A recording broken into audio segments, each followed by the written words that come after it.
habla el pastor Rogelio Aracena. Aquí les invito a que oremos. Padre bueno, te queremos dar muchas gracias, porque independientemente de las circunstancias, sabemos que tú estás con nosotros. Sabemos, Señor, que esta situación por la que estamos pasando, sin duda alguna, traerá una gran bendición a nuestras vidas, puesto que de alguna manera hemos transformado la iglesia en el hogar como iglesia. Quizás lo que en la mentalidad de Dios era lo que más necesitábamos. Fortalecer la familia, ser el testimonio dentro de la familia y que esta familia fortalecida pueda comunicar la palabra de Dios, el camino de la fe a otros. Que el Señor nos bendiga. Amén. No es una coincidencia que Dios y el diablo concentren la atención en nuestra fe, ya que es mucho lo que está en juego.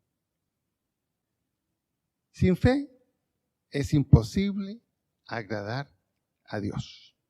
Hebreos 11:6.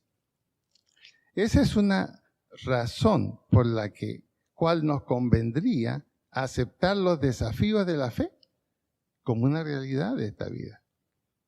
En vez de sorprendernos o incluso pensar que es injusto cuando llegan, Dios los trae a nuestra vida para que nuestra fe se edifique, para que nuestra fe sea cada vez más sólida.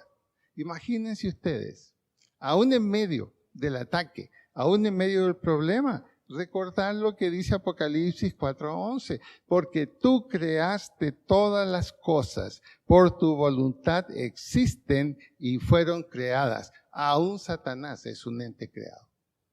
Por lo tanto, responde a la voluntad de Dios. Ahora, nuestra fe es edificada a través de los problemas. Así sucede también a lo mejor con nuestra fe. A lo mejor a veces Satanás nos dice, comenzaste muy tarde a tomar la fe en serio. Comenzaste muy tarde a darte cuenta que Dios es el Dios poderoso del universo. Comenzaste muy tarde. Y puede aún convencernos de que Dios ya no tiene confianza en nosotros, que perdió nuestra confianza porque vio que fallamos muchas veces en la fe. Sin embargo, eso es falso.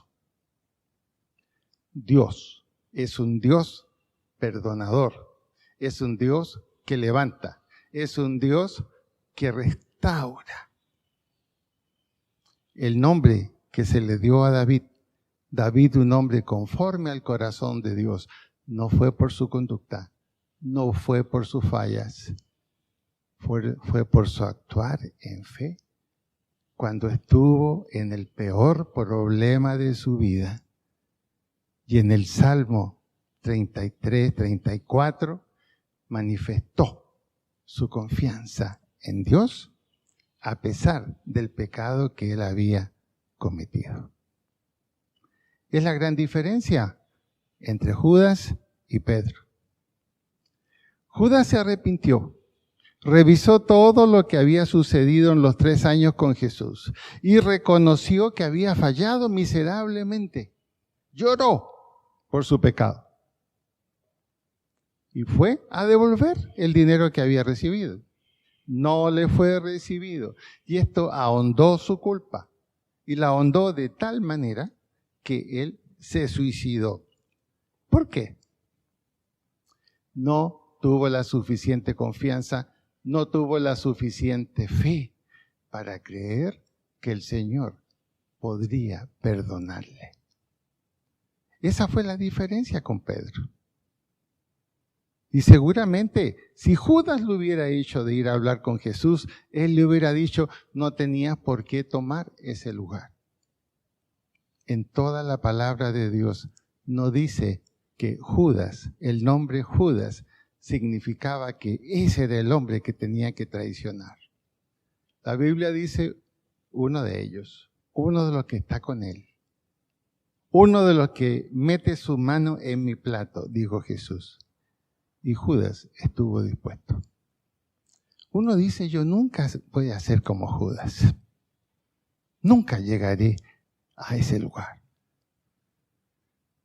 Pero cuando vamos debilitados en nuestra fe, cuando comenzamos a fracasar en nuestra fe, y el enemigo comienza a hacer los planes nuestros, el enemigo comienza a poner las metas para nuestra vida, y el enemigo comienza a inducirnos a ir lejos de Dios, de dejar de confiar en Él. Es muy fácil que también nosotros tengamos un papel no muy agradable delante del Señor. ¿Cómo mantenernos en la fe? La Biblia dice, la fe es por el oír, y el oír por la palabra de Dios. La fe no se basa en creencias. Por eso que decíamos que muchas veces hay una gran diferencia entre nuestras creencias y la realidad. Creemos en Dios, el diablo también cree. Y no solo cree, se asusta, tiembla. La fe no solo es asunto de creencias. La fe es asunto de obediencia. Es en ese sentido que confirmamos nuestra fe, en que hacemos lo que Dios dice. Josué tenía mucha fe. Josué estuvo dispuesto a acompañar a Moisés en todo lo que a Moisés le tocó hacer. Él era una especie de hombre de confianza, hombre de seguridad de Moisés. Fue el único que le acompañó a los pies del monte Sinaí. Sin embargo, cuando Josué tuvo que tomar el segundo lugar, al ya no estar ausente Moisés, y habla con Dios, Dios le dice, mira, yo sé que tú tienes fe. Has visto mi poder. Has visto las grandes cosas que yo he hecho. Fuiste testigo de todas las plagas que mandé sobre Egipto y fuiste testigo de cómo salieron libres de Egipto. Pero una cosa te la recomiendo, y allí en el capítulo 1 se la remarca 2 veces. No dejes de tomar la ley y creerla como Moisés lo hizo. En otras palabras, la base de la fe es lo que Dios ha dicho en su palabra. La base de la fe es creer que lo que Dios dice es más cierto que lo que tú o yo decimos o creemos. La Biblia dice muy claro.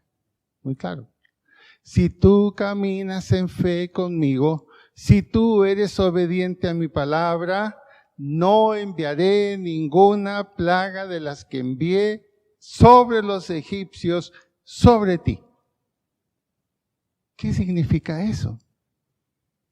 Que si así como el pueblo de Israel siguió las instrucciones de Moisés, y si nosotros seguimos las instrucciones que hay en la palabra de Dios, la fe es obediencia. La fe es obediencia. Obediencia a lo que Dios ha establecido para nosotros.